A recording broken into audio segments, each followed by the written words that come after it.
Hey guys, Theo Gogos with Keller Williams Realty and team lead with the Infinity Real Estate team here in Buffalo, New York.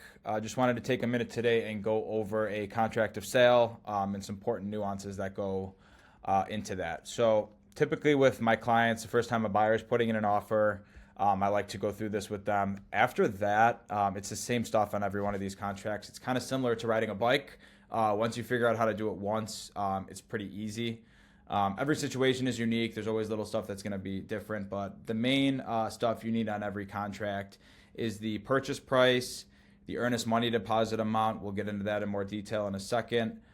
Inspection terms, if applicable, closing terms, escalation clause terms if applicable. The escalation clause is another thing I will explain a little bit more detail on. Financing terms, if you're financing the property, if it's cash, a little bit different, a little bit easier. Just one box to check as opposed to explaining all the financing terms, down payment, financing type, etc. And then lastly, the only other thing that does go on the contract is the fee for service, the commission for both realtors. Typically, as a buyer's agent on my end, I do loop the fee for service right into the contract itself. A lot of times sellers do offer it to the buyer's agent, but if for any reason, say there's a first sale by owner, we go see it together, they're not offering any compensation, there's a number of different ways to get it looped right into the contract to make sure that, as a buyer, you have enough things to worry about when closing comes in terms of cost. So on 95% of my transactions, I make sure my full commission is looped right into the purchase price of the property. So kind of diving in, this is the first page. The contract is 13 pages long. There's a lot of attorney language on here. There's a good chunk I'm going to skip over. I encourage you at your convenience to have a conversation with your attorney on some of these nuances because there's some attorney language on here. But in any case, I am using an example. Me and my parents purchased an investment property late in 2024, whenever that was at this point. But I figured it'd be a little easier to have a contract that's already filled out to go through a little bit. I figured that would make things easier. So we'll jump right in. As you can see here, contract date, seller's name goes there. Anything I blocked out is just because that was on the seller's end of stuff. This contract was not executed, the specific one, so for what that's worth. But if you see any of that, that's why I'm trying to protect everybody involved. Again, going back in, contract date right here, seller's name, the seller's address, buyer's name, buyer's address, the property you're purchasing. So 6 Darien Place was the property that I was purchasing. In this case, it was a 2-unit, a 2-family dwelling with a 2-car garage. Obviously, that's going to vary. Scrolling through here a little bit. Included and excluded items. So in this situation, if there's a hot tub, is that included, excluded, outdoor play sets, certain things like that. The big one that's here a lot are the appliances.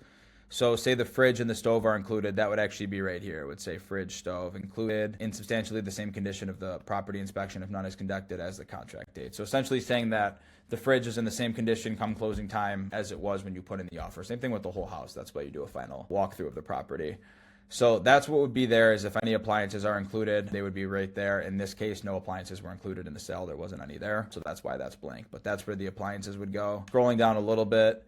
Purchase price here, you see is $220. The deposit is the earnest money deposit. I always have a hard time explaining this, but the best way to put it into layman's terms is a deposit is an escrow earnest money deposit. It is a sign of good faith deposit, meaning that you're putting it down. It's almost like a down payment on, or if you put a payment down on a car that you're going to go pick up on Monday, showing you're serious, have a little skin in the game. That is not paid until after both the attorney approval and if there's an inspection on the property is done. The payment's not due till after those two things. So typically by then you're pretty committed to the offer and the contract. By then you've had an attorney review it, and if you're getting a home inspection, that would have been done. Just briefly bouncing over here, I do have a little bit more of an explanation in terms of the earnest money deposit. Again, good faith deposit when the offer is accepted. The way I like to explain it is there's a ton of different ways as you can get this deposit back. There's only one way that you truly lose it. The one way you can lose this deposit if you're a month into the deal and you just simply get cold feet on the transaction and you want to walk away. Well, you've wasted a month of the seller's time at that point. They may want to come after you for the earnest money deposit. They can't just take that check and keep it. They do actually have to go after you in small claims court. So take that for what it is. There's a ton of different ways as to where you'd get the deposit back. You have, if there's any valid contingencies, so things that are contingencies, the attorney approval period, the home inspection is a contingency, and your financing is. So let's do a couple theoreticals. Week before closing, buyer loses his job, doesn't have financing anymore, his financing falls apart. You're going to get the money back because you had a valid contingency that backed you out of the offer. You lost your financing, you can walk away. If for any reason you paid the deposit before a home inspection and the home inspection is unsatisfactory, that is another contingency you can get it back from. Another example is if you pay the deposit before the attorney approval. You don't see that very often. Typically the process goes, submit the offer, get it accepted, send it out to the attorneys for attorney approval. After that, if there's a home inspection, that's when you get that done. And after both of those are done is when you'd be submitting this deposit. So typically, you know you're going forward on this by then. You've done your due diligence, so very rarely are there issues. There's a ton of different ways. Losing the job is one I brought up. Say you're co-signing with a family member or friend and they pass away. You can get it back that way because your financing would fall apart. Obviously, if you pass away as the buyer, you're going to get that back. If the seller walks away a month into it for no reason at all, you're going to get your deposit back. The only way you truly lose this deposit or are at risk of losing it is if you go through and a month into the deal, you get cold feet and you don't have a valid contingency to walk away from the offer from. Sometimes people ask, what is the amount? I will say, and I am using ChatGPT for this part, so just keep that in mind. It says usually 1 to 3% of the purchase price. So on a $300,000 house, you're going to see anywhere from $3,000 to $9,000. I will say in Buffalo, it is still one of the hottest markets in the entire nation. You're typically seeing closer to 5%. So in this situation, on a $300,000 house, I'm saying a minimum $5,000. I'm higher end to go to $15,000. Somewhere between $5,000 and $15,000 would be a good range, in my opinion. Everyone's going to have different opinions on that. The higher the number, the more skin you have in the game, it can strengthen your offer, if that makes sense. I've seen earnest money deposits as little as $1,000. You will not get an offer accepted with an earnest money of just $1,000 in most cases. I've seen earnest money deposits as high as $50,000. I would not advise someone to go that high either. That's not necessary. So it does depend on price point. I'd say anywhere from 3 to 6% is probably better. Just in this Buffalo market, you're seeing that it is higher here. So $300,000 purchase, I would say go even higher than that. I would say minimum 5, high end 15 or 20. Probably 15 is good. Totally up to you. This does come off, so as you can see here, where does this go? It gets held in escrow, and a couple different things can happen with it. If you do walk away with a valid contingency, you are going to get that back. Assuming this does get to closing, it would come off your down payment / your closing costs. So let's say our total closing costs are going to be $20,000 on a purchase. We had a $10,000 earnest money deposit. Come closing time, you only have to pay that additional $10,000. So it does come off your closing costs. It's nothing additional. It is part of your closing stuff. It just gets held in escrow in the meantime. Every broker is a little bit different, so depending on who the listing agent is or who the listing broker is going to depend on where the money goes. And again, every situation for that is a little bit unique. Typically, it is a physical check, have it drop off to the office. There are some like wire transfer stuff you can do. It gets a little hairy. There's a lot of scams going on, so I try to avoid that. It's a big check. Physical is always best in my opinion. We kind of went through some of this, ways you can get it back, ways you can't. Sellers care because again, it's skin in the game. The higher the number, the more skin you have in the game. And if you walk away for no reason at all, they're protected. You waste a month of their time, they're probably going to want to be compensated for it. So that is that there. So for this one, for example, $220,000 purchase price, I had a $10,000 earnest money deposit. When was that due? 2 business days after the attorney approval. So on this, didn't mean to do that. On this one, I did not have a home inspection, so it was going to be due 2 days after the attorney approval was done there. So just keep that in mind. If the inspection was on there, we'd mark box D here, due after the home inspection and the attorney approval period. Seller's disclosures, again, I'm not going to go through this in huge detail. Typically, I send this to my buyers before we're even putting in an offer, but it just explains, do they have title? Is it an agricultural district? Is it septic? Important stuff like that. Public sewers, big one down here. Is it in foreclosure, bankruptcy? Do the sellers have sufficient funds to close? Are there code violations? Required on any deal? It is part of the contract. And kind of flying through here. This part is just pretty much saying, does the buyer have any contingencies? Do they have a house they need to sell? Is it under contract? Has it not even been listed yet? A lot of times you're seeing that there's no contingencies in terms of a sale there. So do you have the money to close? Yes. Are you contingent on anything? No. Lead-based paint disclosure required on any property built before 1978. Does need to be part of the contract. Most of these houses in Buffalo at this point have been built before 1978. Most of the lead-based paint has been removed, and it's a pretty simple fix, to be honest with you. Never had any issues with that, but there is a disclosure necessary before 1978. So just avoid licking the windowsills, and you'll be in good shape there. The inspection terms. Depends on if you're getting one. In this case, I did waive the property inspection. If you are getting one, you do typically put a period, like an inspection period. 7 if blank. A week is just too much time in this market, especially a hot Buffalo market. Sellers like to 3 days inspection period, and that starts after the attorney approval. So let's use an example. Today's Tuesday, January 13th. We put an offer in, it gets accepted. We get seller signatures tonight. We send it out to attorneys tomorrow. There's the 2-day attorney approval. So if they get it tomorrow, tomorrow's actually day 0. So it'd be Wednesday, all day Thursday, all day Friday to get an attorney approval out. That's almost 3 full days there. After that is when the inspection period starts. So sometimes people are like, oh, there's 3 there. We're not going to have time to get it done. No, it actually is closer to 6 days given if you need more time there. Sellers do like that number lower. If for any reason you can't do it until 5 or 7 days after, we can put that in the contract. You can put any number you want, but the longer you wait on this inspection period, the less appealing it is to a seller, especially in a hot market like Buffalo. Let's see here. Financing. This explains financing terms. If it's cash, you'd literally mark no financing. Pretty simple. If you are doing financing, the first loan here, so in my situation, I was putting 25% down.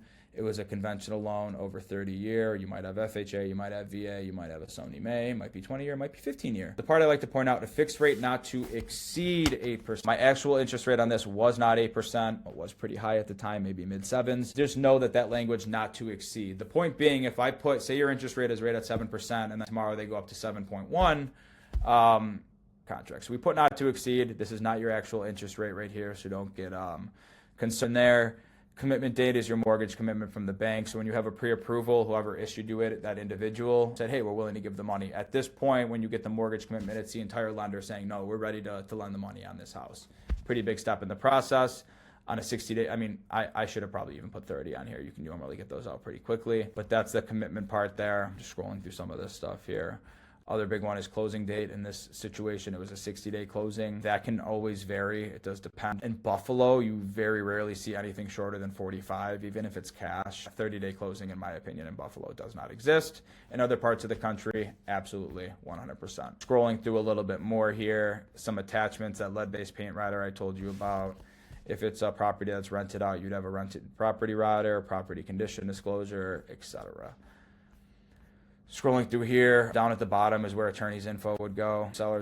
Buyer's information, seller's information. This page 20 is for a couple different things. The biggest one that's always on this page is this relating to the commission. So in this case, when I was at Hunt Real Estate, all parties agree that seller shall pay a commission of 3% to Hunt Real Estate as cooperating broker. So that's where that looping my fee for service right into the contract comes into play, and having the seller pay those fees out of pocket. So that's where you'll see that language there. This is also where you'll see escalation clause language, and I'm going to explain what that is in a second, but that would go right here as well. So switching over just real quickly here, it's escalation clause. So when the seller gets to decide whether or not they want to allow these escalation clauses, there's either highest and best, exactly what it sounds like. Hey, put your highest and best terms in when submitting an offer.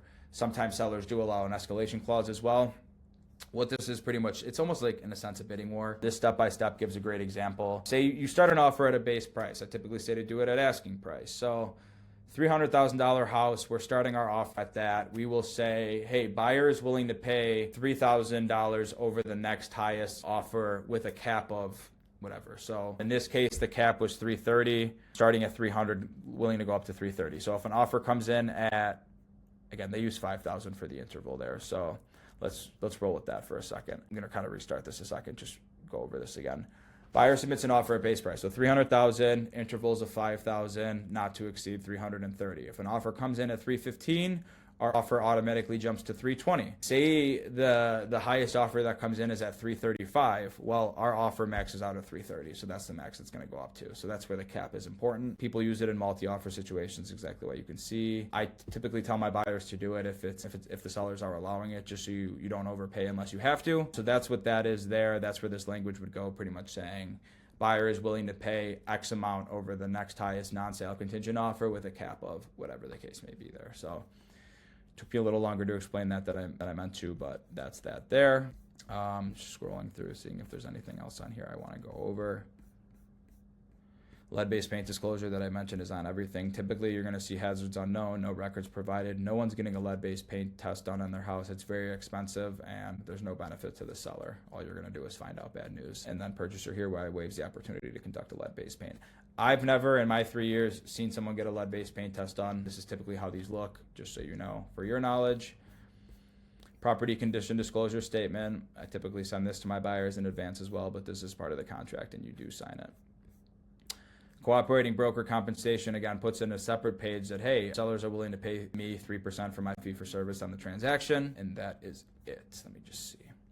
Yeah, so kind of offer accepted. Now what? Attorney approvals next, home inspection, that earnest money deposit I mentioned, applying for the mortgage, getting the mortgage commitment, cleared to close, all that good stuff kind of get farther down the line than what I want to get to here, so I'm just going to leave it at that. But basically, this is your contract of sale right here. The same stuff I need on any transaction: our purchase price, inspection terms, closing terms, escalation clause terms if they're allowed, financing terms depending on your situation. I think I said earnest money, but just to make sure, earnest money deposit amount, and then the commission stuff that I just explained there, which is typically something I handle on my end anyway. But definitely a longer video than I anticipated, but I do hope this helps give you an idea of what to expect when submitting an offer. Again, you don't need to, I fill this out on my end. All I need are those basic terms from you to get this done. Thanks for watching.